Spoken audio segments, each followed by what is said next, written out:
Good morning, Immanuel Church family. At least it's morning when I'm shooting this video. I felt it would be appropriate to not wait until Sunday to address just what's been really, honestly, just a really horrific couple of weeks. You think about the Buffalo shooting, which we prayed about a couple of weeks ago. 10 people killed, racially motivated. You think about the SBC report that was released this week. And, although we're not an SBC church, I think that many of us know friends and family members who are a part of SBC churches, maybe even in leadership in SBC churches. And there's a mixture of anger and rage and heartache and heartbreak over just the systemic toxic culture that has existed there when it comes to abuse and abuse victims, and you feel the weight of that. And then even yesterday with this shooting in Texas where 21 people are killed, 19 of those kids, parents dropping their kids off at school, elementary age kids, just not knowing that this is going to be a day that they'll remember forever. And if you're like me, you hugged your kids a little longer this morning, and it's just hard to fathom just the overwhelming nature and feeling of brokenness sometimes in our world. And just wanted to really quickly remind us of a few things, to not wait until Sunday to remind you of these things, but to remind you of them now. One is we live in exile. Eden has been lost. Eden has been, it's gone because of sin. And now we live in the land east of Eden, Genesis 4 tells us. And the effects of exile are experienced every day. And they're highlighted even more so when tragedies like these last few weeks have happened. And produces in us a longing for Eden. Right, a longing for things to be made right, a longing for Christ to come back and to restore what is broken, mend broken hearts. And it's just good to remind ourselves of that we don't live in an idyllic place, but we live in a broken place, full of sin, full of the effects of sin. The second thing is, in light of living in a broken place, feeling the effects of sin, that it's okay to lament. It's actually encouraged in the scriptures to lament. There's an appropriate anger we should feel, an appropriate sadness and grief and weightiness when things like this happen. I want to read to us Psalm 77.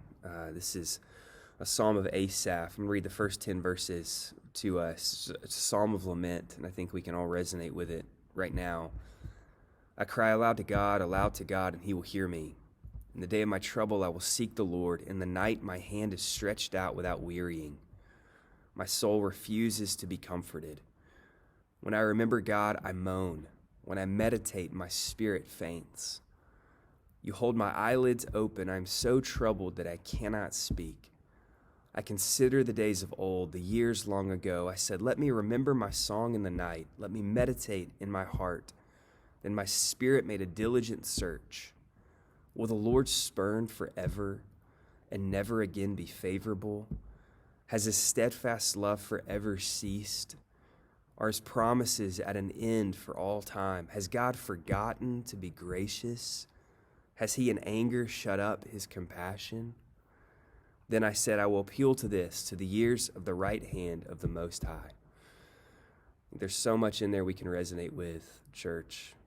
Questions that maybe we ourselves are asking in the dark of night in our hearts. Has God forgotten us? Has he spurned his favor for us? Has he forgotten to be gracious?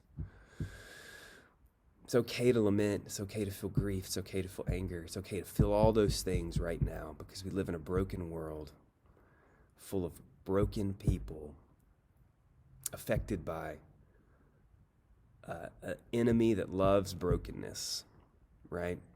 But then at the same time, At the same time, I want to remind us of gospel hope. Psalm 77, what I just read, the next few verses, let me read it to us, 11 through 15. I'll remember the deeds of the Lord. Yes, I will remember your wonders of old. I will ponder all your work and meditate on your mighty deeds. Your way, O God, is holy. What God is great like our God? You are the God who works wonders. You've made known your might among your peoples. You, with your arm, redeemed your people, the children of Jacob and Joseph. Moments like these, we have to remember. We have to meditate upon what God has done in the past and pray and hope that he will do quickly what he has promised to do in the future. Eden will be restored. Eden will be restored when Christ returns. Until then, we ask, how long, O Lord? How long? I even posed a question yesterday to Christine. It doesn't feel like it can get much worse, right? How long, O Lord? How long until you come back to restore all things? I want to read you something. I'm reading this book right now. I'll kind of close up with this. It's called The God of the Garden. It's by Andrew Peterson. It's beautiful. It's one of the most beautiful books I've read in a long time. The God of the Garden. And he writes about him reading the book The Yearling as an adult, which is a story of Jody Baxter and this little boy who finds a baby deer and raises the deer in his home, and spoiler alert, the deer dies. And with the deer dying, so does die the innocence of Jody Baxter, where it starts off as this innocent little child. He then feels the effects and sees the effects of exile, namely death, when his deer dies. And Peterson writes this about that book. He says, I've tried to protect all three of my children, however falteringly, from the grief that hovers on the horizon of their lives like a gathering storm. But there's nothing for it. They're going to wound and get wounded. Seeing your children's innocence fray can remind you of the shredded grave cloth of your own, and memories long buried claw their way out of the earth to demand answers. What happened to me? Why are these sins so persistent? Why am I so prone to wander these particular footpaths into destruction?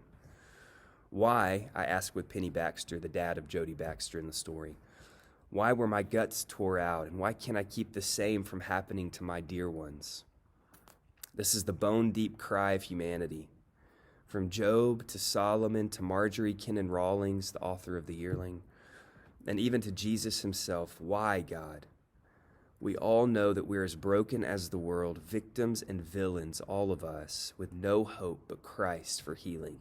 And he writes on. He says, if the grief persists, you ask, then what good is the gospel? Because we do not grieve like those without hope. No, I can't stop the world from hurting my kids any more than I can stop my kids from hurting the world in one way or another.